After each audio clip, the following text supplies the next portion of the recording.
My name is Tara Davis Woodhall, and I am the interviewer of tonight's Firefly chat, featuring Hunter Woodhall.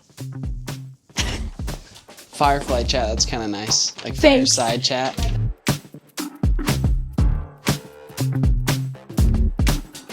What does your ideal lazy day look like?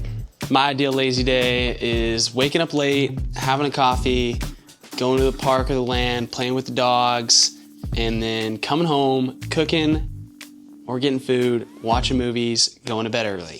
What's your favorite way to unwind after a tough competition or a training session? Some really bad food.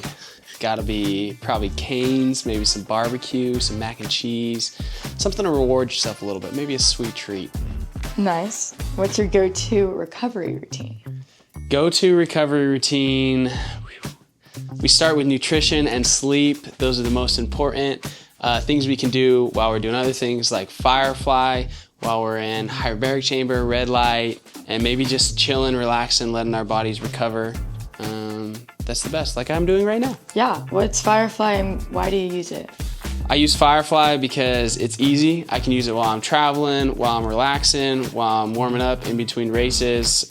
So easy, keeps the blood flow going. Yeah, it just works. I think that's why I use it. Probably know your answer, but what's something people would be surprised to learn about your daily routine? People would probably be surprised to know how much recovery we do. I would say between our training and our recovery, it's about 50-50, and we may even spend more time doing recovery than actually training. If you could switch lives with any athlete for a day, who would it be and why? If I could switch lives with any athlete, it would be you. Whoa. Because then I could see if it's really actually difficult to deal with me or if that's a you problem. Okay. It's definitely you. What's the most unique superstition or pre-race ritual you have? My biggest pre-race ritual is that I have no rituals, because if I do have a superstition and I mess it up, I'm gonna be all over the place, so I just do nothing at all. What's your bump-up song before your race? My entire playlist is rap except for one song, which is Rich Girl, which really gets me going. You have a little country thrown in there. I have one country song as well, yeah. What's the craziest thing that's ever happened to you during a competition or race? The craziest thing that ever happened to me in a race is that my leg broke before I was able to race, so I actually had to hop off the track on one leg. It wasn't super fun. If you had to compete in a sport outside of track and field, what would it be? Actually, what would I do? You'd be a tennis player, and then I would have nicer things, because you'd make a lot more money. You're annoying. Who's your biggest inspiration or role model?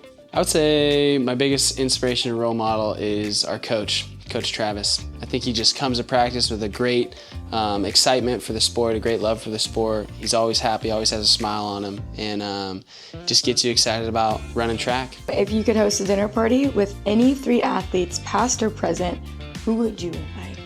I'm at dinner. I'm head of the table, obviously. To my left, Usain Bolt. To my right, Kobe Bryant. At the end of the table, I gotta keep him far away, Mike Tyson. Wow. What's the most adventurous thing we've done together outside of athletics?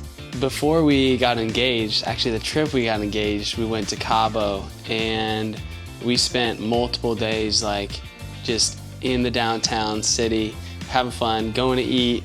We got tattoos, and we were just having a really good time. Random. My tattoo's right here. It's a little cactus. My cactus is not a cactus. It is a blob. What's one hobby or activity you'd like to try that's completely different than your current sport? I think I'd be really good at pickleball. I won't allow us to play pickleball. No, Tara says no pickleball. It's injury risk. So you're lucky. If you can go back in time and give your younger self one piece of advice, what would it be? I don't think my younger self would listen, but I would tell him about the importance of nutrition and recovery, maybe get him on it a little earlier. But if not, I'd just say keep doing what you're doing. What's one piece of advice you would give inspiring athletes, especially those dealing with setbacks or injuries? I would say the most important thing is finding ways to score free points in your sport. So that's anything that you can do to get closer to your goal that doesn't cost you anything. That's getting the right amount of sleep, that's having your nutrition and your hydration on lock, and then finding recovery modalities that work for you and being really intentional with what you're doing. Because our bodies are really incredible at healing. You just have to give them the opportunity to do so. That's a great advice, dude. I'll take it. What's the most unexpected thing you've learned about the other since you got married? Most unexpected thing. Be nice. I'm always nice. Most unexpected thing I learned since being married. I learned that my organization tactics and Tara's organization tactics are not exactly the same. So Cut the cameras. we got a lot of drawers that have a lot of things that don't belong. You're yelling. Yeah, that's it. Cut the camera. You want to answer that question? No, I'm just kidding. I don't. If you had a signature move or gesture, what would it be and why? I'm gonna have to steal one again from Coach Travis, the Geffy dance. It's Tara's about to be. It's both of our. It's all our dances. You don't even do the dance. Yes, I do. I've never. You can't even do it right. Yeah, come on, show me. No. Nah. Okay. Fine, all right. Take it. No. Whatever. I'll have to come up with my own. Yeah. I don't know. Always copying. Yeah, I'm not that creative. I'm not asking. I'm asking you the question right now. You can learn my answer. Final answer, Geffy Yeah. dance. Wow. If you had one superpower for a day, what would you choose? One superpower for a day. I would probably have the ability to create anything with my mind, and then I would just create a bunch of things that I need after the day is over, like money and Legos and possibly some good snacks. That's your superpower for snacks. I got one day, man. I gotta, you know. Cool. That was a superpower. No, for the a question's lifetime. over. The question's over. It's just The a question day. is over. All right, well, I'm sticking with my answer then. Okay, who's the better cook between the two of you, and what's your signature dish? Listen, I'm saying right now, I'm a way better cook. No, we're both really good cooks. Yeah. My signature dish is definitely a filet with sweet potatoes, some sort of vegetable. I also make a mean breakfast taco. I would say that's your signature dish. Yeah? What's one thing you most admire about each other's athleticism? Tara is an absolute technician. Like everything she does, she's so intentional about it. She's such a student of the sport and finds every opportunity to fix small things that may seem not that important that add up to make a really big result. So she's just really good at finding those ways to get better. What's the best part about being in a relationship with someone who shares similar athletic goals? The best part about being in a relationship with someone who shares similar goals is that we understand the time, mental, and physical commitment that it takes to be, an elite athlete. And also we have a great accountability partner. We train together, we eat together, we recover together. So anytime one of us is doing something, we're both doing it, and it benefits all of us.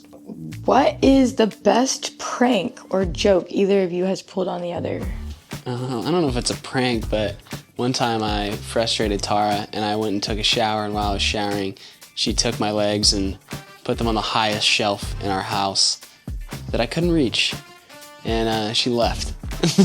So I just had to sit that one out until she came back. Damn right. It was good though, it was fun. I'll do it again.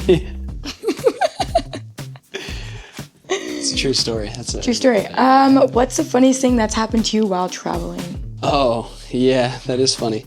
On our way, what was this, back from Paris? On our way back from Paris from the Paralympics, we had a flight that got canceled. We got stuck in the airport all night, and we were sitting down, and I look up at a TV, and it's an interview of me playing on the TV, and that was pretty weird. You also had just eaten melatonin, Oh yeah, you know what? 20 milligrams We of got on the plane, and It was you, only you. Yeah, I got on the plane, I took melatonin because it's a long flight, and I was gonna sleep, and then about 40 minutes sitting on the plane, they said, hey, you gotta get off the plane, and that's when the melatonin was hitting. So then I went out, I sat down, I was pretty delirious, and I look up, and there's me on the TV doing an interview, and I was like... It was a long interview. I was like, I might be asleep right now. Yeah. Pretty crazy. And that is all the questions. That is 24 questions. Nice. You got any extra questions?